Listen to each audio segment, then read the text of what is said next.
एक घने जंगल में करालकेसर नाम का शेर रहता था। उसके साथ धूसर्क नाम का गीदड़ भी सदा सेवा कार्य के लिए रहा करता था। शेर को एक बार एक मत्त हाथी से लड़ना पड़ा था। तब से उसके शरीर पर कई घाव हो गए थे। एक टांग भी इस लड़ाई में टूट गई थी। उसके लिए एक कदम चलना भी कठिन हो गया था। जंगल में पशुओं का शिकार करना उसकी शक्ति से बाहर था। शिकार के बिना पेट नहीं भरता था। शेर और गीदड़ दोनों भूख से व्याकुल थे। एक दिन शेर ने गीदड़ से कहा, तू किसी शिकार की खोज करके यहाँ ले आ, मैं पास में आए पशु को मार डालूंगा, फिर हम दोनों भरपेट खाना खाएंगे। गीदड़ शिकार की खोज में पास के गांव में गया। वहां उसने तालाब के किनारे लंबकरण नाम के गधे को हरी हरी घास की कोमल कोम्पले खाते देखा। उसके पास जाकर बोला, मामा नमस्कार, बड़े दिनों बाद दिखाई दिए हो, इतने दुबले कैसे हो गए? गधे ने उत्तर दिया, भगिनी पुत्र, क्या कहूँ, धोबी बड़ी निर्दयता से मेरी पीठ पर बोझा रख देता है और एक कदम भी ढीला पड़ने पर लाठियों से मारता है। घास मुट्ठी भर भी नहीं देता। स्वयं मुझे यहाँ आकर मिट्टी मिली घास के तिनके खाने पड़ते हैं, इसीलिए दुबला होता जा रहा हूँ। गीदड़ बोला, मामा यही बात है तो मैं तुझे एक जगह ऐसी बतलाता हूँ जहाँ मरकमणि के समान स्वच्छ हरी घास के मैदान हैं, निर्मल जल का जलाशय भी पास ही है। वहां आओ और हंसते गाते जीवन व्यतीत करो। लंबकर्ण ने कहा, बात तो ठीक है भगिनी पुत्र, किंतु हम देहाती पशु हैं, वन में जंगली जानवर मार कर खा जाएंगे, इसीलिए हम वन के हरे मैदानों का उपभोग नहीं कर सकते। गीदड़, मामा ऐसा न कहो, वहां मेरा शासन है, मेरे रहते कोई तुम्हारा बाल भी बांका नहीं कर सकता। तुम्हारी तरह कई गधों को मैंने धोबियों के अत्याचारों से मुक्ति दिलाई है। इस समय भी वहां 3 गर्दभ कन्याएं रहती हैं, जो अब जवान हो चुकी हैं। उन्होंने आते हुए मुझे कहा था कि तुम गांव में जाकर हमारे लिए किसी गर्दभपति को लाओ, इसीलिए तो मैं तुम्हारे पास आया हूँ। गीदड़ की बात सुनकर लंबकर्ण ने गीदड़ के साथ चलने का निश्चय कर लिया। गीदड़ के पीछे पीछे चलता हुआ वह उसी वन प्रदेश में आ पहुंचा जहां कई दिनों का भूखा शेर भोजन की प्रतीक्षा में बैठा था।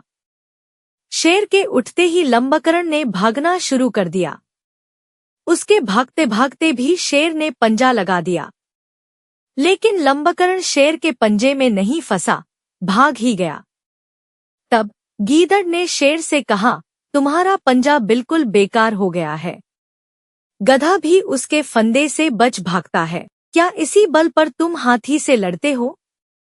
शेर ने जरा लज्जित होते हुए उत्तर दिया, अभी मैंने अपना पंजा तैयार भी नहीं किया था, वह अचानक ही भाग गया, अन्यथा हाथी भी इस पंजे की मार से घायल हुए बिना भाग नहीं सकता।